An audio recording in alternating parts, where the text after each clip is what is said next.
Hi hello வணக்கம். நான் உங்கள் தரணிஸ் கிச்சன். இன்றைக்கி வாங்க ஒரு சிம்பிளான சிக்கன் கிரேவி பார்க்கலாம். வாங்க பார்க்கலாம். வணக்கம். வாங்க இன்றைக்கி சிக்கன் கிரேவி பார்க்கலாம். நான் 3/4 கிலோ சிக்கன் எடுத்திருக்கேன். இப்போ ஒரு பேனில் ஆயில் போட்டுக்கலாம். ஆயில் ஹீட் ஆகட்டும். இப்போ தாளிப்பு கொடுத்துக்கலாம். ஒரு பிரிஞ்சி இலை, சோம்பு, ஏலக்காய், கிராம்பு, கொஞ்சமாக கல்பாசி, பட்டை,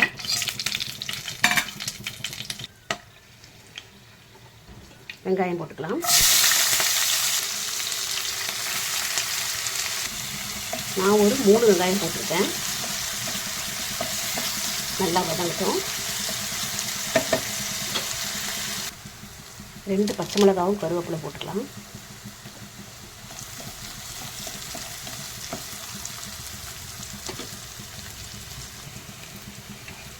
ஒரு ஸ்பூன் இஞ்சி பூண்டு பேஸ்ட்,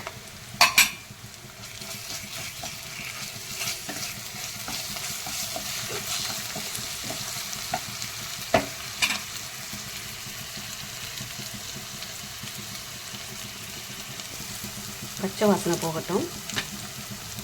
இப்போ ஒரே ஒரு தக்காளி போட்டிருக்கேன், பெரிய தக்காளியாக. 3 வெங்காயத்துக்கு ஒரு தக்காளி தான் போட்டிருக்கேன். அதிகமாக போட்டால் புளிப்பாக இருக்கும்.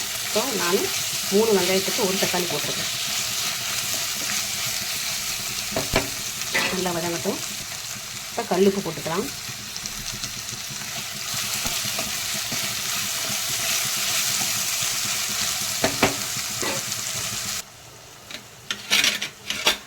இப்போ 1.5 ஸ்பூன் தனியா பொடி, 1 ஸ்பூன் சில்லி பவுடர், கொஞ்சமாக மஞ்சள் பொடி எடுத்துருக்கேன். அதையும் ஆட் பண்ணிக்கலாம்.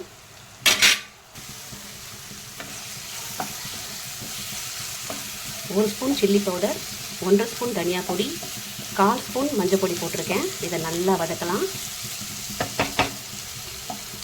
எண்ணெய் பிரிஞ்சு வருது பாருங்கள். இந்த ஸ்டேஜில் 3/4 கிலோ சிக்கன் எடுத்திருக்கேன். ஆட் பண்ணிக்கலாம்.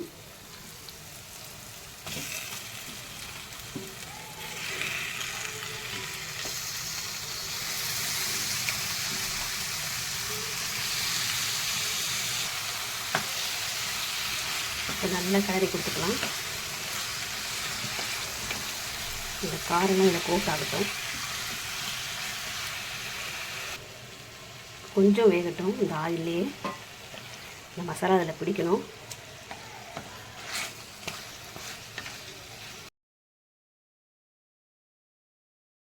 பாருங்கள், இந்த ஸ்டேஜில் நம்ம தண்ணி ஆட் பண்ணிக்கலாம். 2 கிளாஸ் போட்டிருக்கேன். இப்போ கலந்து கொடுத்து லிட் போட்டு க்ளோஸ் பண்ணிடலாம். லிட்டை போட்டு க்ளோஸ் பண்ணிவிட்டு நெக்ஸ்ட்டு நம்ம முந்திரியும் பாதாமும் ஊற வச்சுருக்கோம், அதை அரைக்க போகிறோம்.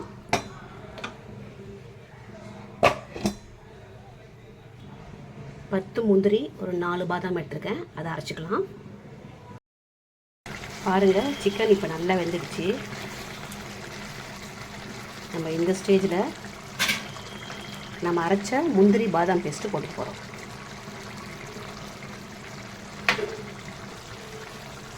அது கூடவே ஒரு 1/4 ஸ்பூன் கரம் மசாலா. நீங்கள் சிக்கன் மசாலாவும் ஆட் பண்ணிக்கலாம். நான் கரம் மசாலா ஆட் பண்ணுறேன். அது கூடவே கொஞ்சம் பெப்பர், ஒரு 1/4 ஸ்பூன் பெப்பர். நல்லா கலரி கொடுத்துக்கலாம். இப்போ பாருங்கள், நல்ல கிரேவி திக்காயிடுச்சு. இது சப்பாத்தி, இட்லி, தோசை, ரைஸ்க்கு எல்லாமே சூப்பராக இருக்குங்க. இடியாப்பத்து கூட சாப்பிட்லாம், நல்லாயிருக்கும். பாருங்கள், ரொம்பவே சூப்பராக இருக்குங்க. ரொம்ப சிம்பிளானது.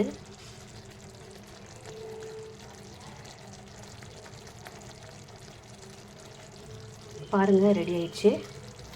ரொம்ப டேஸ்ட்டாக இருக்கும். நீங்கள் ட்ரை பண்ணி பாருங்கள்.